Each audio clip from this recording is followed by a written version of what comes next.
Welcome to Man Does Tech, where I solve the problems you didn't even know you had. In this video, I will explain how to use the Canva design app. Canva is an incredibly popular and user-friendly graphic design platform that empowers millions of people to create stunning visuals without needing extensive design experience. Whether you are a small business owner, a student, or just someone looking to make beautiful graphics, Canva offers a powerful and intuitive solution. We will cover everything from basic navigation to advanced features, helping you unlock your creative potential.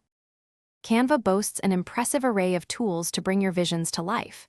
You will find a comprehensive media library with millions of high-quality assets, including photos, videos, and audio. Beyond that, you can easily upload your own images and logos.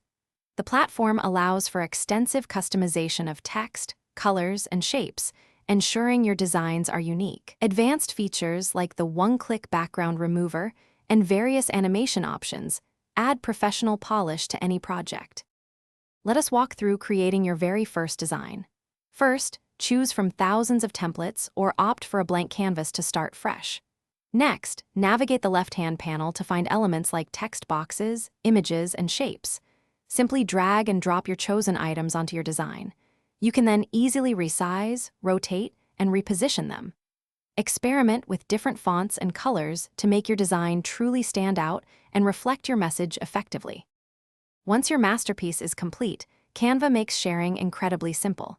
You can download your design in multiple formats, such as a high-resolution PNG for web use, a print-ready PDF, or a standard JPG. For social media, you can share directly to platforms like Instagram or Facebook with just a few clicks. If you are working with a team, Canva also offers robust collaboration features, allowing multiple people to edit and comment on a design simultaneously, streamlining your workflow. Thanks for watching. If you found this helpful, don't forget to like and subscribe.